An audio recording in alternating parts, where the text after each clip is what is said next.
If you were a detective forced to investigate and find a crazy assault-loving kid, what would you do? You would have to interrogate innocent high school children, get bogged down with an annoying private detective, and finally face your own guilt and fear. Today I'm going to break down the mistakes made and what you should do and how to beat the SHOUNEN BAT MONSTER in Paranoia Agent. This normal-looking lady has no idea that she is about to lead her town into its greatest crisis ever. Her name is Tsukiko, and she heads down to work. Her eyes clash for a moment with this weird old dude writing stuff in the sand. Yeah, that's not weird. She has no idea that this encounter has already set her up for an even weirder encounter. At work, Tsukiko tries to work on a new cartoon character design, but she doesn't have much luck. Her boss praises her for her earlier success with a dog she designed named Maromi. Remember, this name is going to cause a lot of problems. Her boss thinks it's easy to create a blockbuster, so he tells her to ensure her next character is as big and successful as Maromi. After work, Tsukiko heads home, but on her way, she has an encounter that changes everything. First, she sees an old lady throwing away trash, but then the lady just vanishes. She's gone. And this makes our girl do what every normal girl would do: panic, flip out, and run. But as she runs, it looks like there's something chasing her in the dark. She falls down in a parking lot and bruises her leg. And then she spends some time trying to grab her cards that fall over her back, but while she's trying to grab one of them, a silhouette of a guy rushes past her and whacks her in the head.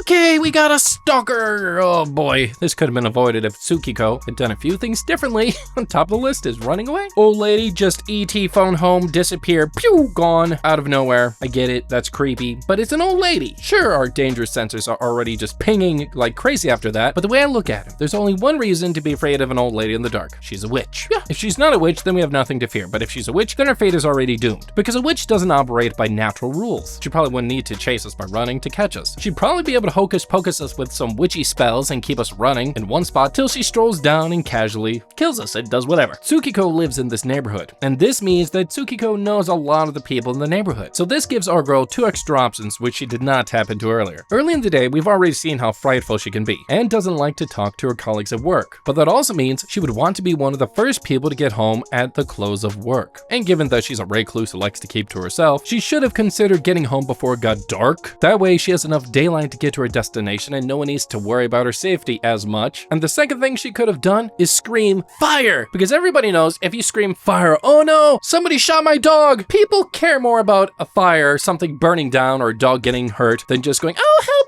me, please help me. We've already established that Tsukiko lives in this neighborhood, so no matter how much of an introvert she is, there's gotta be somebody who would recognize her cry for help. Yeah, she'd be lying about the thing, but all that matters is surviving in that moment. Two detectives visit Tsukiko at the hospital to get information on her attacker, but Tsukiko doesn't remember much. She tells them that her red bag was stolen and gives them a few features of her attacker. And get this, according to our cutie, she was attacked by a 5th or 6th grader holding a golden bat. But the detectives write the info down and leave. But as they come out of the elevator, they run into Mr. Kawazu, a private detective who wants to solve the case for his pocket's sake. After the detectives leave, Mr. Kawazu stylishly gets Tsukiko's room number from an unsuspecting nurse. Meanwhile, as the detectives drive off, someone has written an equation under their car, and the final answer to the equation is Tsukiko's room number. Whoa, very weird, right? Our detectives go about asking questions with Tsukiko's description of the attacker, but only one person can point them in the right direction. A lady directs them to the homeless old lady's shack, but Kawazu is already inside the shack when they arrive, and he tells them there's no one home before they chase him away. But after Tsukiko is discharged, she goes on social media where she meets a slur of messages. Some people call her being a liar since her childhood, because no child could have attacked her at night. And that's when her doll Maromi pulls a Chucky move and just drops down from her lap before consoling her and telling her to not mind her online haters.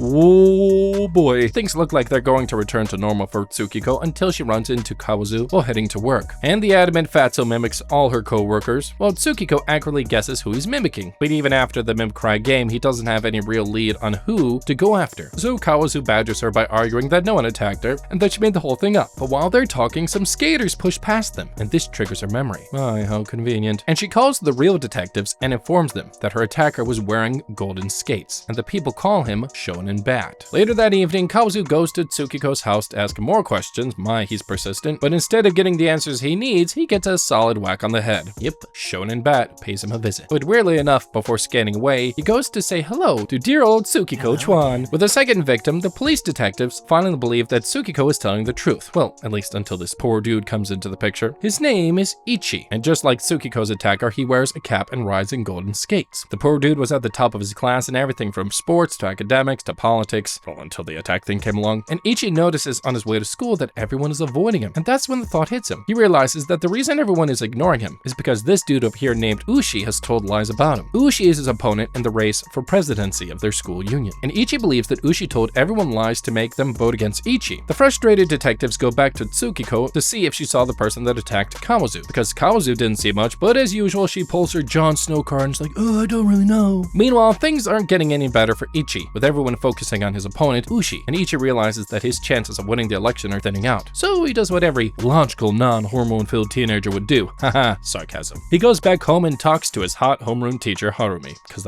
that's what he would do. But what he doesn't realize is that dear old Teach here is about to start fighting some battles of her own. Ichi's mom comes over and invites Harumi to Ichi's birthday party.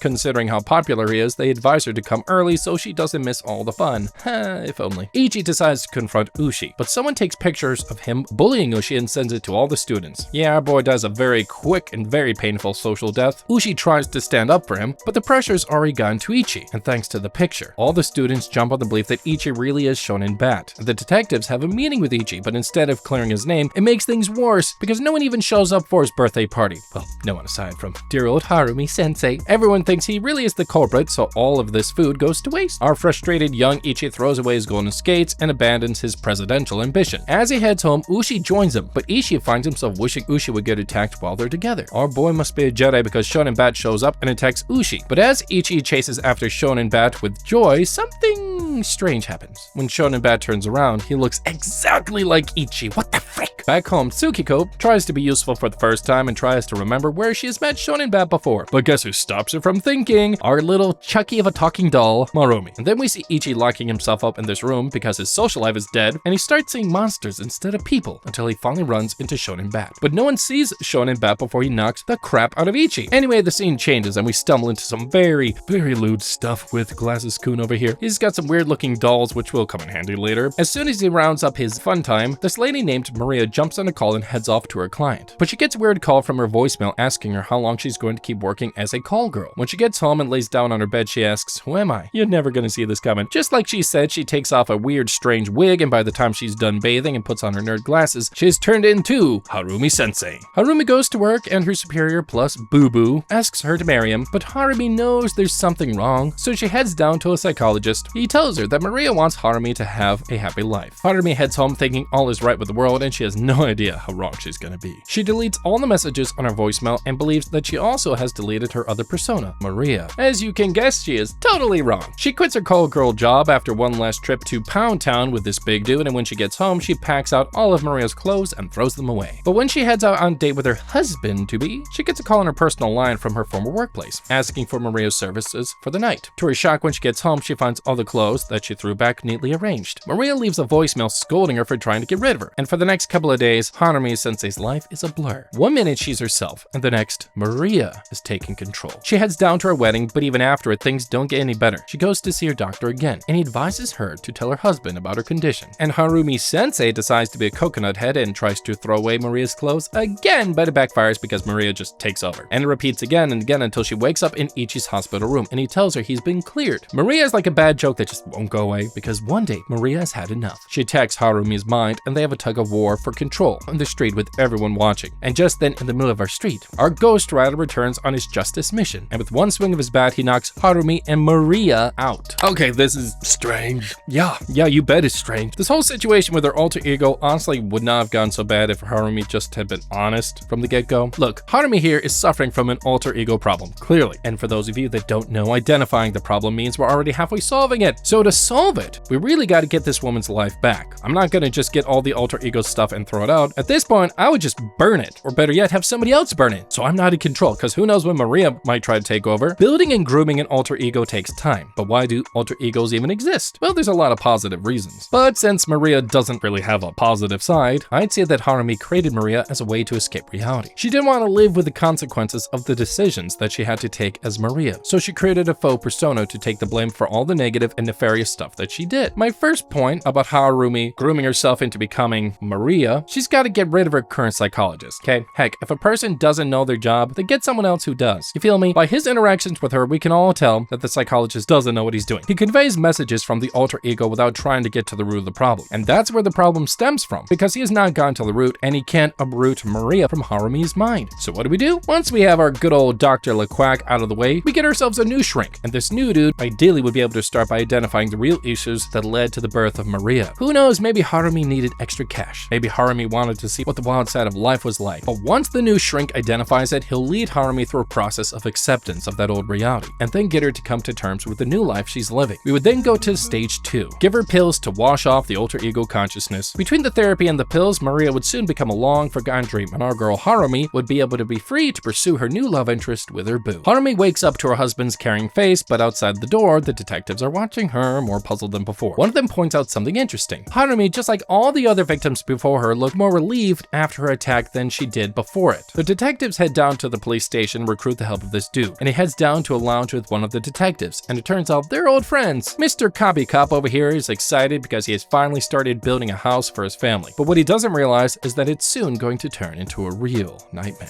Things look good for Cop's son until he proves that he's not a policeman to be trusted, and he takes a bribe for giving out some confidential info. And then he heads down to a brothel to empty out the nutsack because apparently it's all filled up, and that's where we learn something weird about him. Mr. Nice-looking policeman has a daddy fetish. All his call girls must call him daddy. It's very weird, but it gets worse. Cop's son claims to work hard for his family, but he really is just a twisted psycho. And when he gets into some money trouble with this guy from the Yakuza, he almost throws his career away. He starts snatching purses from unsuspecting pedestrians because the Yakuza dude increases his debt every day, and he does it with a threat. He threatens to pull down Cop's son's house if he doesn't obey. And while he continues his robbing spree, he almost completes his house. Cop's son, or Mr. Hirokawa, as this Yakuza dude calls him, tries to beg Mr. Yakuza man here, but he doesn't have much luck. So he goes to rob one more house to clear his debt. But as he mugs the house, a small girl, just like his daughter, comes in. He scares them and runs away. Then he runs into his detective friend, and they share a drink and some food, but after he leaves, Hirokawa starts feeling guilty for all of his crimes. So he cries for someone to help him. And of course, you all know who shows up. This weird, gold-booted Shonen Bat doesn't expect what comes next, because the twisted police dude has his own plans. Shonen Bat hits him with a baseball bat, but he doesn't pass out. Instead, he stands up and pulls out his inner Ishida. He aims perfectly for the boy and shoots him down with a book. He catches the boy and beats the crap out of him. Finally, the residents feel like they can rest from the plague of Shonen Bat. But back at their precinct, our detectives are only just getting started, because their sixth sense feels like this case is not yet over. As soon as the detectives sit down, they realize they might be dealing with a nutcase. Our suspect introduces himself as a holy warrior chosen to defeat something called Goma. The chief detective has a hard time following what this kid is saying, but his apprentice seems to have done some research. Thank God. Somebody finally had to. He hands a book over to the chief detective containing a story about a holy warrior. But our holy warrior kiddo absolutely ignores that crap out of the police detective. He explains that he followed a prophecy and found the Goma spirit and attacked it. The great holy warrior defeated the evil spirit. Woo! Great, Kate. Except for the part where the evil spirit was poor Ushi-kun. But that's not even all, because according to Holy Warrior, the Goma transferred its consciousness to a second spirit, which as you can guess was Ichi-kun. And the apprentice detective explains things from the Holy Warrior's point of view. But old Chiefy Chief isn't having any of this bullcrap, and Apprentice-kun is so caught up with the whole story that his appearance changes, and he suddenly also thinks that he has a sacred mission. So he joins the Holy Warrior in search of some ancient master. Their interrogation goes on as they climb a cliff to meet the master. But then a lady bee woman grabs the sacred book from Apprentice-kun. In the real world, this woman is Harumi, and they invited her to see if she can also identify the suspect as the attacker. Harumi thinks he's the one, but she's not 100% certain. And they saunter between the two worlds of fantasy and reality, and it gets very trippy while trying to make sense of the case. But after a lot of back and forth, the Holy Warrior finally lets them know that there may be someone with the real info on the true Shonen Bat, an old woman. Finally armed with something useful, the chief detective and Apprentice-kun head out to meet with the old woman. But as they walk down, they run into her, and the same old lady that Tsukiko-chan saw before she got hit by Shonen Bat. The chief detective and his apprentice trace Gran to her house. When the chief gets frustrated with her annoying story, he pressures her to answer his question on Tsukiko's attacker. But what she says next shocks him even more. She says there was no attacker, from where she stayed watching Tsukiko in the car park. Tsukiko fought with herself until she was tired. The detectives call Gran's granddaughter, but shockingly she wishes that her grandmother's house would just disappear. Believe it or not, as soon as she voices out her wish over the phone, a strong wind blows the house away. And that's when our brave detectives go, Okay, we've seen enough crazy crap for one day. And they head back to the police station and invite Tsukiko for another interview. Meanwhile, granddaughter here named Tayako heads home to give her dad a surprise birthday gift. What she doesn't know is that she's about to see something that'll change everything. She fires up her dad's computer, but just when she's about to copy his birthday wish into the system, she sees a strange looking folder. Y'all know curiosity killed the cat and ruins relationships, right? Yep, well, she opens the folder and found some very, very disturbing videos. Turns out her papa, Mr. Hirokawa, has been keeping tabs on his daughter and has a whole lot of her, well, videos. She finds the camera and destroys it, but she's already traumatized. Back in the interrogation room, the detectives grilled Tsukiko for more info and revealed to her that her little secret is out. But as they keep filling her with information, she panics and suddenly passes out. Meanwhile, Taiko-chan doesn't have any better luck. She passes out in the street, not knowing that back home, her father's new building has been covered by a landslide. When she wakes up in her hospital, her memory's gone. She doesn't even know who her father is. Tsukiko wakes up on the floor, but Apprentice-kun is beside her, and to her surprise, she tells him that she passed out because Shonen Bat came and hit her again. Anyway, Chief Detective can't hide his frustration anymore because while Tsukiko was busy passing out, Taiko, miles away from where she was, also claimed to be hit by Shonen Bat. The Chief Detective confronts our holy warrior dude and forces him to tell the truth. The kid confesses that he only attacked 2 people. Every other person was attacked by someone else. And this gets the apprentice thinking. So he goes to Harumi to get some clarification because he can finally see the pattern. He asks her if she's been experiencing any psychological or emotional trauma. After investigating her and Ushi, Apprentice, who I should add is doing a way better job than the real detective, takes his report back to the boss chief. He tells the chief that all the victims of Shonen Bat are people that have suffered emotional trauma. He also explains that Shonen Bat has a degree in Kaju Kage Bushin no Jutsu, so he can appear to as many people as are suffering trauma at a given time. But as you'd expect, Chief doesn't take him seriously, and instead the chief tells him to take some time off because he thinks the case has gone to poor Apprentice-kun's head. To make his point, Apprentice-kun decides to go on a hunt for anybody with emotional trauma. He thinks this would help him catch the real Shonen Bat, but what he doesn't realize is that Shonen Bat is way closer than he thinks. Because while he's out hunting for another victim, Shonen Bat strikes again, and this time he attacks the very emissary of justice, the holy warrior. By the time the chief detective and the apprentice arrive, they see Shonen Bat with a bloody bat, and as soon as he spots them, he rushes towards the wall and disappears. But when Chief Detective goes to the room he just emerged from, he finds the dead body of the holy warrior. Although the police rule it off as kicking their own bucket, our Chief Detective and his apprentice to resign, which then leads to the final close of the case. But while they close the case, the next victim is getting ready, and the apprentice can feel it in his bones. He goes back to his room and continues his search for someone cornered, because he has taken the mission on himself to find and expose the real Shonen Bat. But as he enters his private study, the room is filled with wires, and he sends a message to God only knows who.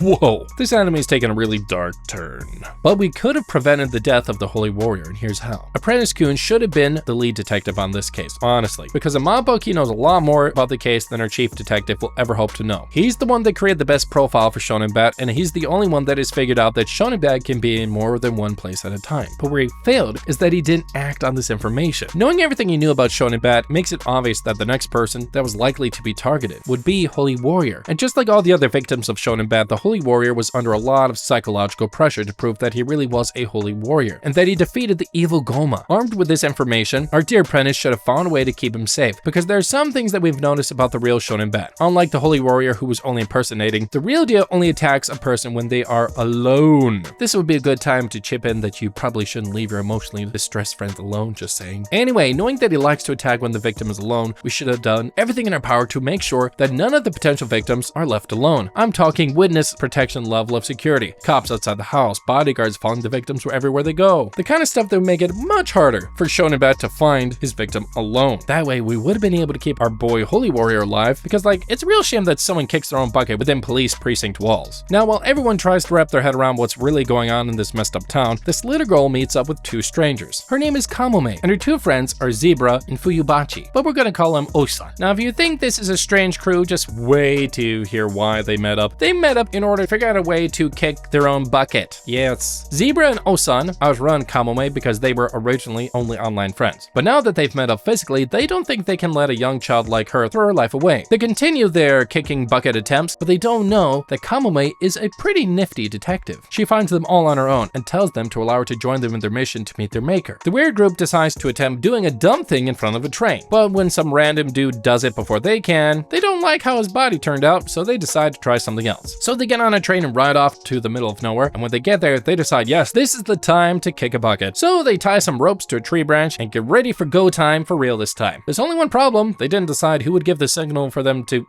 do it. Luckily for Zebra, he's the only one to get his knot tied, but when he tries to come out of it, Kamome starts jumping up and down on her stand, and this makes the tree branch start shaking until it breaks. But as they roll down the cliff, Zebra and Osan decide to abandon Kamome and find a legit way to kick their bucket together. Well, that is until she starts whining and crying like a little girl, because she is just a child, though. And they go with her to a public bath and share a meal afterwards, and that's when Zebra informs them that Shonen Bat has been killed. They get sad because they were hoping that he could be the one to do it, but what they don't know is that they're in for the night of their lives, because as they lay in the inn to sleep, they see the silhouette of a man flogging someone with a bat. When they open the door to check, it's none other than Shonen Bat. Our boy is back? This is so weird. They get so excited they start chasing him all over town, and after a full night of chasing, they have no luck in getting him, and finally they give up and decide to go on a new train adventure. And now with our kicking bucket squad out of the way, Shonen Bat heads off to his next target, and they're a whole heck of a lot more annoying. These four women gathered together to discuss recent incidents with Shonen Bat, but their stories are so impossible that it looks like they're just peddling lies for the sake of having something to talk about. And among them, Mrs. Kamohara is the only unfortunate one. Despite how unbelievable all their stories are, the three women only pick on Kamohara's story when she decides to chip in, and they tell her that it's not possible for her to know a politician, so the story she comes up with can't be true. So Mrs. Kamohara gets frustrated and decides to go home, but what she doesn't know is that the fated encounter she's been looking for has actually happened. She gets home and opens her door, but to her surprise, her husband is on the floor bloodied and bleeding. Mrs. Kamohara gets closer and asks her husband what happened. He tells her that he's been attacked by Shonen Bat, but that's when she does something not cool. Instead of looking out for him or calling 911, she starts asking him where Shonen Bat is, because this lady is looking for Shonen Bat because she wants to prove that she has authentic stories. Never mind that her husband is bleeding. Back at Tsukiko's workplace, they decide to shoot a video for Marumi, Tsukiko's doll. This funny looking guy named Saruta is put in charge of the production, but he's a klutz and he's gonna cause a big problem. Meanwhile, Marumi the doll has something big planned for us. Anyway, Saruta heads out for a video shoot but doesn't get there in time, so the agency cancels their shooting plan with Saruta's employers. But instead of taking blame for his actions, Saruta starts giving excuses and claims that it's really not his fault. Meanwhile, back in his office, their movie production hits a break when their scriptwriter gets hospitalized. So they use the free day to share Marumi souvenirs to everyone in the office. But when Saruta sleeps off, he mistakenly turns off the computer of their editor. But once again, our boy refuses to apologize. Instead, he throws a tantrum, and before he's done, they get another call that someone from their office has been hospitalized again. Saruta decides to take another nap, but not if his supervisor has something to say about it. The supervisor sends him to the director of animation's house to get some animations. When he gets there, get this, the animator's dead on her work table. But because Saruta doesn't want to take responsibility for her death, he simply grabs the work she has done from her table and leaves to continue her sleep. And just when he thinks things can't get any weirder for him, he finds himself on the road again, driving in the rain. But as he turns on his radio, he sees Shonen Bat racing towards him. He turns off the radio and Shonen Bat mysteriously disappears. But just like he disappeared, Shonen Bat appears again, and this time he's out for business. He chases after Saruta's car on his skates and catches up to it, even with Saruta pedaling on his accelerator like crazy. Saruta's radio comes on all by itself, and now it's already giving super spooky vibes. And to make matters worse, as soon as Saruta looks in his mirror, he sees Shonen Bat sitting inside of his car. He freaks out like you'd expect. He panics while driving, and this causes his car to crash. Back at the office, everyone who's worked on this Marumi project is already dead. They're all dead now, and only Saruta is left, bleeding to death in the rain while Shonen Bat runs away. All around town, people have started spreading crazy imaginations about Shonen Bat, but what they don't realize is that for everything they say, Shonen Bat's features change to match it. This lady heads home from the hospital because she's worried about her life. Shonen Bat is at home, waiting for her, but what our mystery attacker doesn't know is that this woman is no mere victim. She's been prepared and is waiting for him, because just when he gets ready to attack, she tells him that she no longer regrets her life. To her, he only attacks people because he does not understand the true nature of the human heart. She uses her husband here as an example, because he's the reason she's been praying for death. Good old hubby here has not been home for a long time. She forces Shonen Bat to sit down, and honestly, now would be the best time to call the cops and try to take him away, but oh well. She starts by telling him about her childhood, how she got married to her husband, a construction officer, and then she found out she couldn't have children. But because her husband forgave her, she was able to go on. She continued her lament, and Bakun does something weird. He starts getting bigger, and soon he looks like he was the age of an actual adult. But this is only the beginning, because just when he readies his hand to flog the living daylights out of her, she accepts her flaws. This babe accepted that she may have been the one that pushed her husband away, with her weird thoughts about him getting tired of her. This made Shonen Bat angry. Since she has accepted herself, there was nothing her boy could do to harm her. Or was there? Meanwhile, at his construction worksite, her husband named Ikari was also facing the shock of his life. Despite being a great police officer who had arrested and locked up so many criminals behind bars, he was now working as a site. But the worst part was that one of the criminals he once locked up was now his co-laborer on site. The worst best part is that our detective and his wife agreed that he wouldn't come home until he caught the Shonen Bat culprit. Now that he never got the chance to catch him, Detective Sandus decided never to come home. But while Mr. Detective Man is busy sulking and cussing himself out at his new workstation, his wife pulls out the greatest jutsu of all time. Yeah! She convinces Shonen Bat that she will not give in to his seduction and his false sense of security. Instead, she chooses to face life head-on and accept whatever harsh reality it throws at her because she is a true human being. Inspiring. Mr. Former Cop Chief Detective Ikari goes to an eatery with his criminal friend, and there he decides that his life as a detective, together with his childhood dream of catching bad guys and locking them up, is all over. But when he opens the door of the eatery to exit, the town look has changed. Everyone looks like they're made of paper. But while the chief detective enjoys his newfound fantasy world, his apprentice goes to his real home to search for him. Before going to the chief's house, Apprentice Kun takes on the mantle of the new holy warrior. He knows the only way to bring the detective home is to defeat Shonen Bat for good. But when the fight starts, it turns out that Shonen Bat is a really badass fighter. I'm talking like high-level taijutsu! He has been fueled by the imagination of all the people in the town, and now he's a real monster. When the first battle is over, his sword, which is just an umbrella, is broken. He realizes that to face the monster to defeat it, he has to meet with a holy master, the Ancient One. Whoa. So he runs away from the battle to seek counsel from this wise elder. So he finds him, and the Ancient Master tells him to dance with the bunny. Great, we have one of those cryptic old people quotes that absolutely have no idea what it means. Okay, well, this budwoman was a sight to behold, but as always, our boy fell for the wizard's second rule of the best intentions. The greatest evil is born. Apprentice Kun doesn't realize that he could have easily lost his life in this battle. That's why we gotta do things differently. As you probably guessed, the first step to winning the battle is to not confront Shonen Bat, because all the people that have gone up against him have died. They've all lost. Those who do not learn from history are doomed to repeat it. Ancient wisdom right there. And considering that our apprentice here has already been smart enough to listen to the advice of the book of the first holy warrior in the past, he should start by doing this again. I'm going to carry out some research on what made the old holy warrior fail. Knowing that Shonen Bat attacks people when they're most vulnerable and emotionally distraught, I would fix my emotions first. Once I'm sure I'm not lacking in that regard, I would have meant the first step into defeating the Shonen Bat. Also, to speed up the process of defeating this monstrosity for good, we gotta ask questions like, who has ever seen, at a bare minimum, Shonen Bat and lived? Of course, the answer to that question is, well, one person. Chief Detective Ikari's wife. She's the only person in the entire anime who faced off against Shonen Bat and returned to tell the tale, well, with only one scratch. Such a vital specimen is essential to our survival. I'm gonna ask her, what did she do, how was she able to face him head on, and even overcome him? And you better believe I'm bringing a notebook, because I'm not gonna forget anything. And once I'm done with her, I would head down to find the Ancient Master. To survive a battle, we gotta be able to draw inspiration from old people. If Apprentice Kun knew that he had to dance with a bunny before facing Shonen Bat, then he maybe don't overthink it. Go to a rabbit farm or something. After consulting with the Ancient One,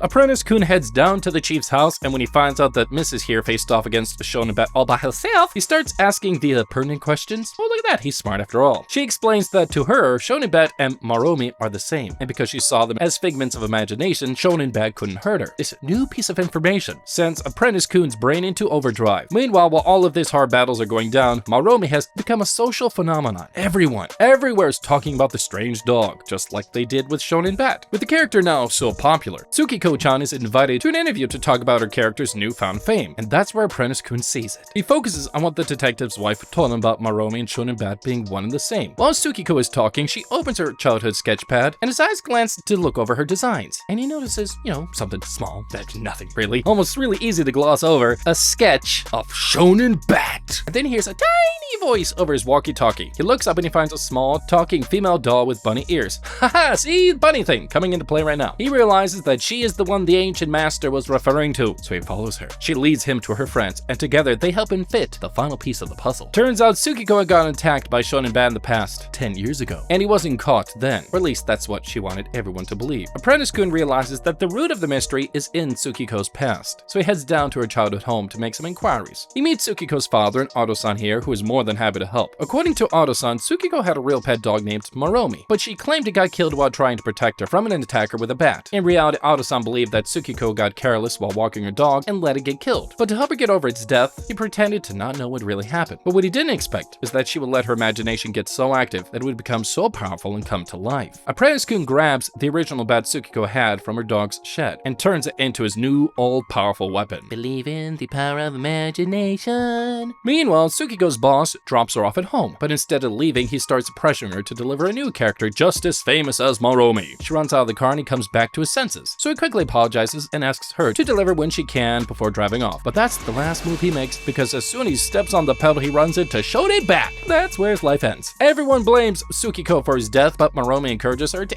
ignore them. Man, you like a Grima worm tongue, but in anime, you nasty. But when she thinks things can't get any worse, she finds out she's wrong, and she gets a call from Apprentice Kun. He tells her the cat is out of the bag, but before he can complete his sentence, her doll Maromi cuts the line. This is really just like Chucky. And just then, something starts banging on the door furiously, and when the door breaks down, it's SHOUNEN BAT. His face is looking a little messed up, and frankly, it looks like a vampire. When he tries to attack Tsukiko, Apprentice Kun shows up as the new warrior and attacks him back. Tsukiko ignores the battle between Apprentice Kun and SHOUNEN BAT and runs to safety by following Maromi. But as she runs down a staircase, she runs into Chief Detective, and they spend the next few minutes running together in place with no cares, cause yeah. By this time, it's already too late. The popular Maromi doll goes out of stock, and this causes mass paranoia. But what they don't realize is that they've been feeding the creature through mass desire. Now that it has grown this big, it's ready to join the fray in the weird battle between SHOUNEN BAT and Apprentice Kun. Yeah, it gets really weird, kinda like a Alice in Wonderland type level of weird. Elsewhere, the Chief Detective's wife gets rushed to a hospital. She's had heart failure, but this one tragedy just might be the miracle of this anime. Back in their fantasy world, the Chief Detective and Tsukiko enjoy a leisurely stroll together, but as they walk down the street, someone points out that SHOUNEN BAT will never be able to reach them here. He has no idea just how wrong he's gonna be. In the real world, things have gone haywire. A black goo-like substance is covering the entire city and swallowing people whole. But all the people care about is that Maromi stores have closed down. They want their merch, gosh darn it, and they want it now. The black goo covers everywhere, exploding out of everything in sight, but only one person is prepared to stand against it. Our dear old Apprentice Kun. In their fantasy world, the Chief Detective and Tsukiko continue their carefree life tour. Apprentice Kun manages to send a live broadcast message to the Chief. He explains the situation to him and asks him to release Tsukiko because she is the root of the issue and the only way to deal with it. But instead of listening to the former assistant, our fallen hero of a chief picks a stone and breaks the TV screen instead. And that's when everything goes to poop, because as soon as the Chief turns around, he sees his wife. Somehow, despite being in surgery, her love has broken into a safe space. She hounds him around and asks him when he's going to come back home. But before he can answer, the devil of a character Maromi suddenly pulls out her inner Chucky and stops the conversation. It tells Tsukiko to run away with the Chief Detective while it holds off his wife. As he runs, Tsukiko morphs into a child, but then she changes into his wife again. His wife thanks him for their life together and tells him that she's about to go bye-bye. At the same time, as she fades out of their fantasy world, her real body flatlines in reality.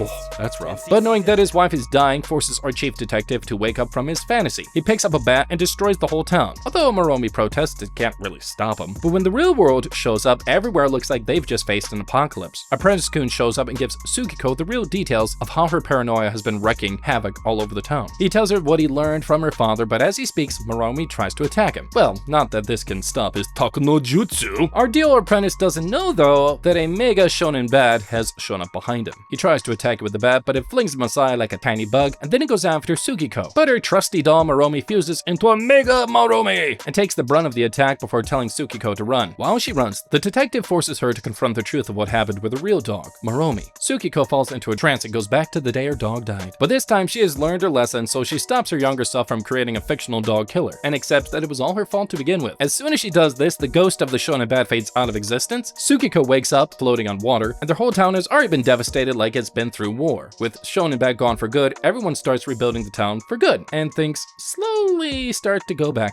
to normal.